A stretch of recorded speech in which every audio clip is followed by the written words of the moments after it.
Hey guys, today I'm coming to you with one of my new favorite recipes, and that is just a simple keto peanut butter cookie. And it's one of my new favorites because it's so easy. Literally 3 ingredients. Look at the ingredients. Oh God, oh, okay, I gotta set them down. Peanut butter, sweetener of choice, and an egg. That's it. That's all you need. All you do, mix these things together, bake it in the oven at 350, and you have delicious peanut butter cookies. You want to start off with a cup of natural peanut butter of your choice. I'm using the Smucker's Natural Chunky Peanut Butter. Okay, we all know how I feel about chunky peanut butter. Comment down below right now, Team Chunky. If you're Team Smooth, like, don't even bother. There's no place for you here.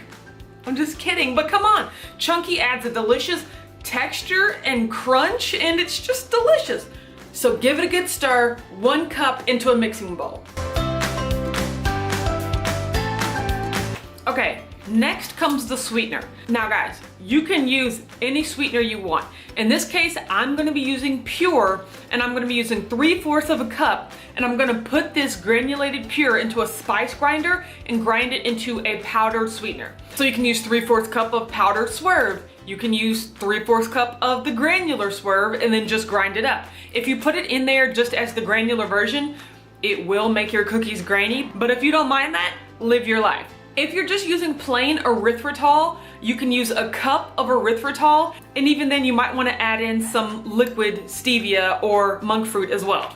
Me, I like my desserts sweet, and the peanut butter is very savory and salty anyway, so you really want the sweetness to balance that out. So I'm gonna take 3/4 cup of Pyure and grind it up.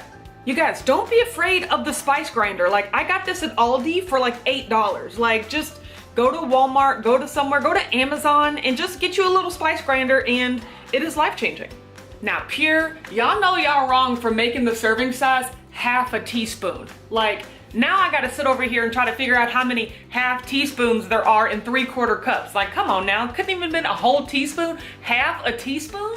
Okay, so for all you math majors out there, 1/2 teaspoon is 2 grams, so 4 grams is 1 teaspoon. And then there are 3 teaspoons in a tablespoon. So that's 12 grams. And then there are 4 tablespoons in a 1/4 cup. So I'm gonna times that by 4, that's 48. And then there are 3/4 cups and 3/4 cups of erythritol. So that's 144 grams of erythritol. Come on now. And notice guys, even though the measurements I'm giving are in cups, so a cup of peanut butter, 3/4 cup of sweetener, I still weigh everything out. That's just my jam. Like, feel free to use measuring cups, but I like to be exactly precise, and the only way I can do that is with my handy dandy food scale. 144 grams of Pyure going into the spice grinder.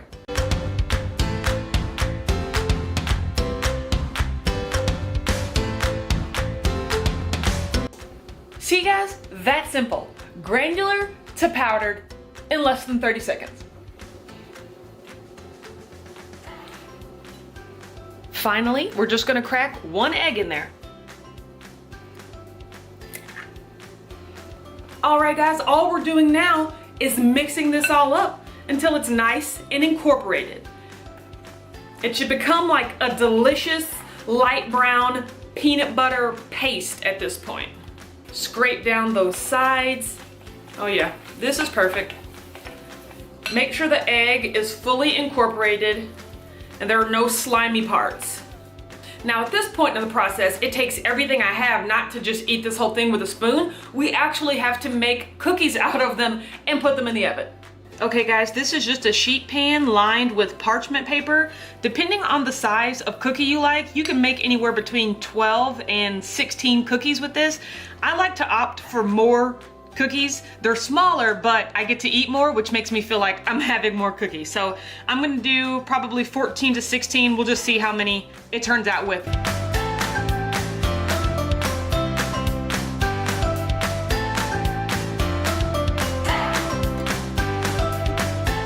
All right, they're not gonna spread too much, so you can place them, you know, kind of close. As you can see, these are small cookies, but that's the way I like it. And I'm just taking them and smashing them down with a fork to give them that classic peanut butter cookie crisscross pattern. You don't have to if you don't want to. I would just recommend patting them down with your hand then to flatten them out. All right, these go in the oven at 350 for about 14 minutes or until the edges start to brown up. Hi, Maddie girl. You waiting on the cookies, Maddie? You want some cookies, bub? If you want cookies, you gotta sit. You gotta sit. Sit, bubby. Sit, bubby. Getting your morning stretch on, Maddie? So you're just gonna walk around and eat random stuff off the floor. Got it. Got it. Are you gonna sit, bubby? Good boy. Good boy. Good boy, Tinkus. Okay. How's my beautiful angel? How's my angel girl? Maddie, you're so cute. You're so cute when you just sit there and don't do anything. Look at you, girl. Look at you, girl. All right, as you can see, my cookies are out of the oven. These were in for 16 minutes, but that's because I had the oven rack like toward the top of the oven. If it's more in the center, you can definitely do around 14. See how they just spread a little bit and they kept their shape really well and they're nice and brown. Now you guys, the kicker about this recipe is that you have to let these cookies cool. If I attempted to move one of them right now, it would just crumble and fall apart in my hand and I'd have no choice but to eat it, okay? We don't want to do that. We don't want to eat the cookies because they did not make it to the very end of the process. We want to let them cool. I'm talking 20 minutes, 30 minutes. The longer you can go without touching these things, even though they smell delicious and I want one right now, the better, okay? So with that being said, keep yourself distracted. Do something for 30 minutes, watch a TV show, or in my case, this is the perfect time to get in a workout. So I'm gonna go exercise, let these cookies cool off, and I will be back to show you the final result. Okay guys, it has been 30 minutes and the cookies have finished cooling. Take a look at that. Oh, that is just the cutest little cookie. Look at that. You can see it's very solid, so it's not soft and crumbly. You have to let it cool all the way. But now it's time for the best part, which is a taste test.